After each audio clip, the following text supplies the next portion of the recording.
What if I told you that in just 1 year, cars stopped being simply big and started becoming truly fast? Imagine this, 1960.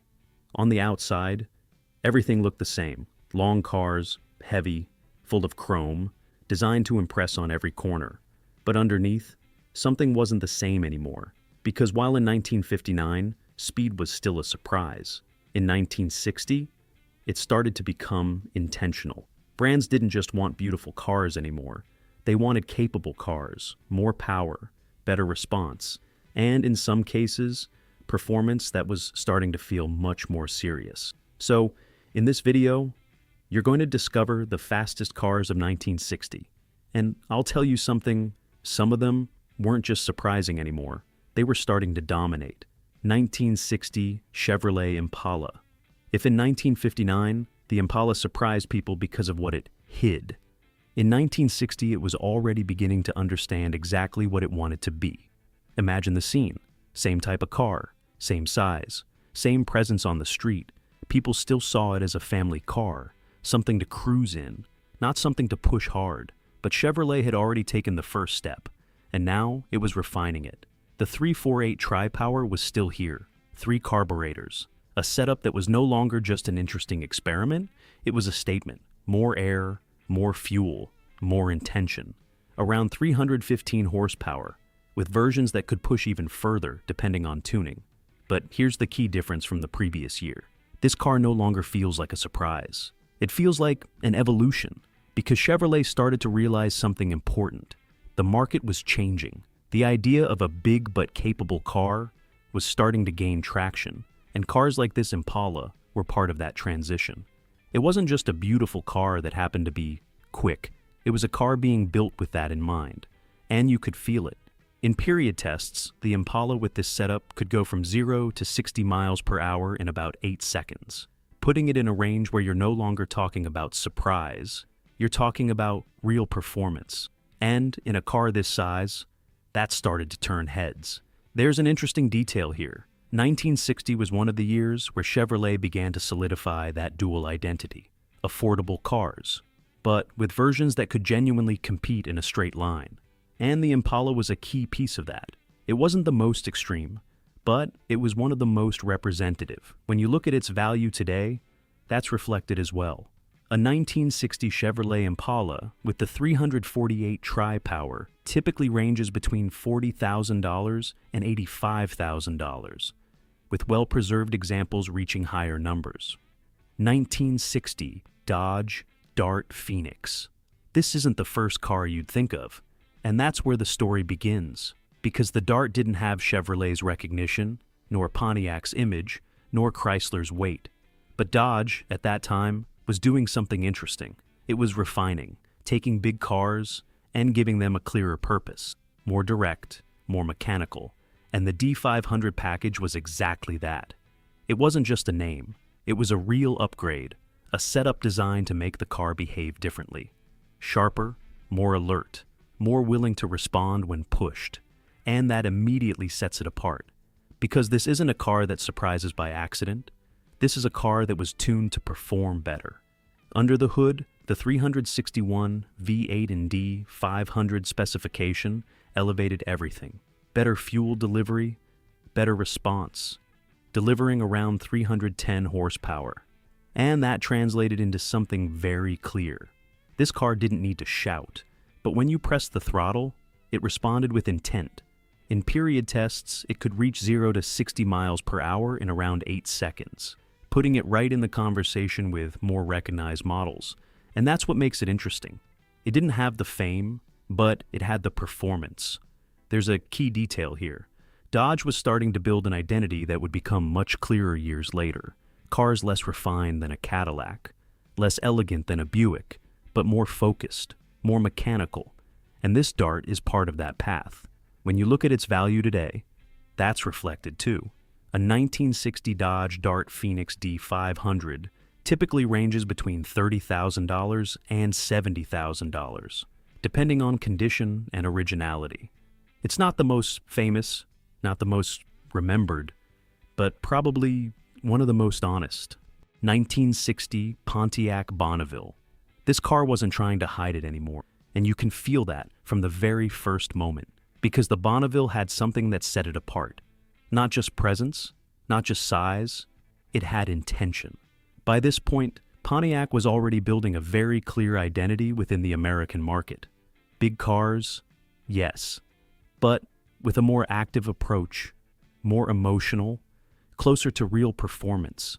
And this model makes that obvious. At first glance, it's still a 1960 car, long, flashy, with that design that takes up the entire road. But there's something in its stance that feels different, more planted, more determined, like it's not there just to look good. And when you get to what really matters, that feeling is confirmed. Under the hood, the 389 V8 with the tri-power setup delivered around 315 horsepower, 3 carburetors working together. Not for smoothness, but for response, for the car to react when you asked it to. And that completely changes the experience, because now you're no longer feeling weight in motion. You're feeling reaction. You're feeling intent. And in a car this size, that starts to become serious.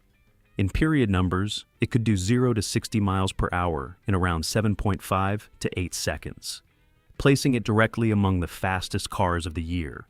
And that gives it a strong position on this list, because this car doesn't rely on contrast. It relies on what it actually does. There's an important detail here.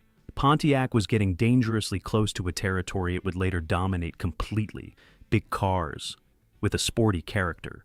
And this Bonneville is one of the first clear signs of that. When you look at its value today, that also carries weight. A 1960 Pontiac Bonneville with the tri-power setup typically ranges between $40,000 and $90,000, with one well-preserved examples reaching even higher. And now I'm curious, out of what we've seen so far, would you go with this more direct, aggressive Bonneville, or do you prefer something like the Impala that hides its performance? I'll read you in the comments. 1960 Chrysler 300F. This car isn't here to surprise. It's here to set the standard. Because while everything we've seen so far ended up being fast, this one was built to be fast from the beginning. No excuses, no second interpretation. The 300F wasn't just another Chrysler model, it was part of the Letter series, a line that had already built a reputation as some of the fastest cars in the world at the time. And by 1960, that was already a serious claim. At first glance, it's still big, elegant, with strong presence. But there's something different in its design. Less excess, more intention, more focus. Like everything was built around what actually mattered.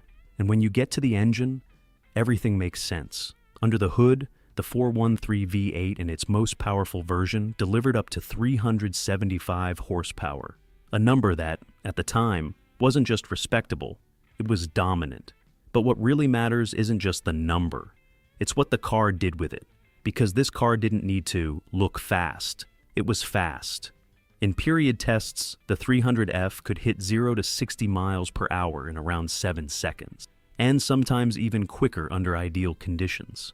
And that puts it in a completely different category. Not just among big cars, but overall. And that's the key point. Because this car completely breaks the pattern of the video. While others play with the contrast between appearance and reality, this one removes that barrier entirely. There's no surprise, there's confirmation, there's an important detail here. Chrysler wasn't trying to sell this car as a pure sports car, but in practice, it was the closest thing to it at the time in this segment, and that made it a benchmark. When you look at its value today, that's reflected as well.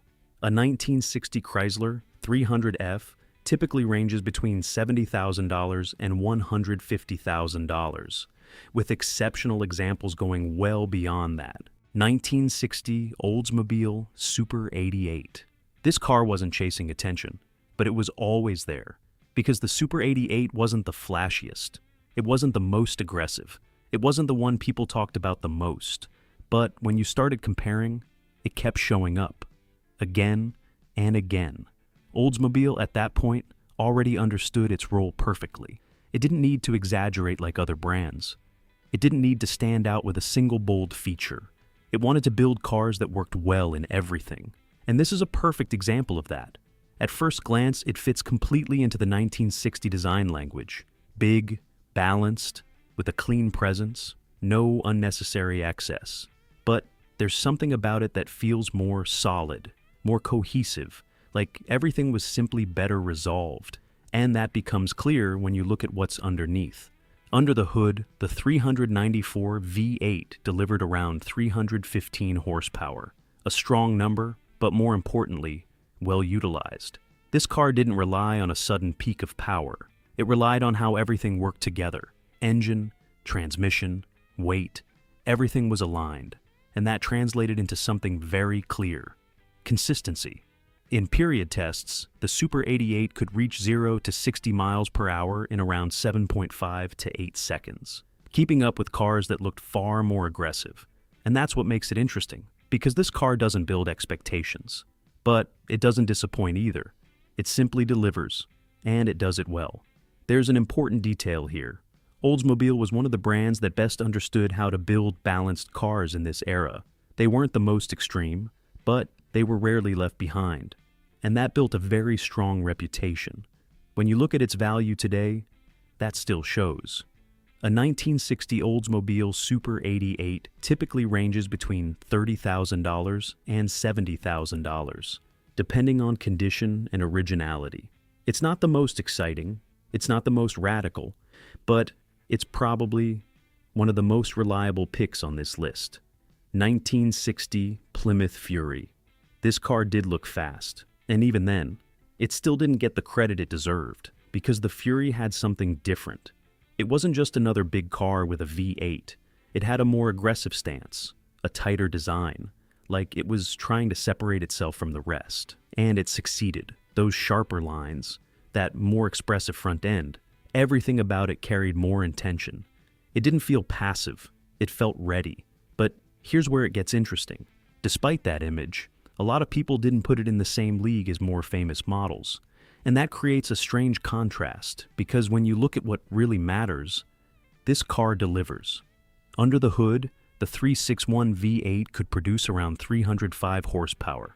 And in stronger configurations, the 383 pushed that up to about 330 horsepower, numbers that already placed it in a very competitive position. But beyond the numbers, what really matters is how it felt. This car didn't hesitate. It didn't drag. It reacted. And that translated directly into performance. In period tests, it could hit 0 to 60 miles per hour in around 7.5 seconds, placing it comfortably among the fastest cars of the year. And that's the key point, because this car had the looks, and it had the performance. But even so, it stayed in the background. There's an important detail here. Plymouth was starting to build a more aggressive identity within the Chrysler group, and cars like the Fury were part of that shift. They weren't the most refined, but they were direct, and over time, that gained value. When you look at its value today, that's reflected as well. A 1960 Plymouth Fury typically ranges between $30,000 and $65,000, depending on engine and condition. And now, I want to know something. Would you go for this more aggressive, straightforward type of car? Or do you prefer the ones that surprise you without looking like they can? I'll read you in the comments. 1960 Buick Invicta. This car didn't look fast, and that was exactly its advantage, because the Invicta was playing a different mental game. It wasn't trying to convince you. It wasn't trying to prove anything. It was just there, elegant, clean, almost quiet in its presence. And because of that, it deceived you. Buick at that time had a very clear philosophy. Refined cars, well built, designed to feel solid in any situation. They weren't trying to be the most aggressive. They were trying to be complete, and the Invicta represents that perfectly. At first glance, it's one of the most balanced cars of the year. Long proportion, yes, but well resolved. Smooth lines, no excess, no need to stand out loudly. Everything about it feels calm, but that calm doesn't mean weakness. Under the hood, the 401 Nailhead V8 delivered around 325 horsepower. A strong number, but what matters here is something else, how it uses it. This car doesn't need to feel fast to move well. It doesn't rely on a sharp reaction or dramatic delivery. It relies on consistency, and that becomes very clear when you compare it. In period tests, it could reach 0 to 60 miles per hour in around 7.5 to 8 seconds. right alongside cars with far more aggressive personalities. And that's the contrast, because this car doesn't build expectations, it breaks them. No one looks at it and thinks, this is fast, but when you analyze it, it is. There's an interesting detail here. Buick was one of the brands that best understood how to deliver performance without changing the car's identity. It didn't need to turn it into something sporty, it just needed to make sure it was never left behind. And the Invicta is exactly that. When you look at its value today, that's still reflected. A 1960 Buick Invicta typically ranges between $25,000 and $60,000, depending on condition and originality. 1960 Ford Galaxie Starliner. This car did look different, and not just because of how it moved, because the Starliner wasn't just another Galaxie. Ford did something very specific here. It lowered the roofline, stretched the silhouette, and created one of the cleanest, most aerodynamic shapes of the era. And that changes everything from the first glance. It doesn't look heavy, it doesn't look clumsy, it looks fast, even standing still. And in 1960, that wasn't common for a car this size. But what makes it interesting is that this appearance wasn't just visual. Under the hood, the 352 V8 could produce around 300 horsepower. And in higher configurations, the 360 pushed that up to about 360 horsepower. Numbers that already put it in a serious position. But the key point here is something else. This car was designed to cut through the air better, to move more efficiently at speed, and that made it especially strong on open roads. In fact, the Starliner was used in NASCAR precisely because of its aerodynamic advantage over more squared-off cars. And that puts it in a unique place on this list, because this isn't just about power, it's about functional design. In period tests, it could reach 0 to 60 miles per hour in around 7 seconds in its stronger configurations, placing it directly among the fastest cars of the year. And that's no longer coincidence, that's intention. There's an important detail here. Ford wasn't just building big cars, it was starting to think about how to make them more efficient at speed. And the Starliner is one of the first clear signs of that. It's not just beautiful, it's intelligent.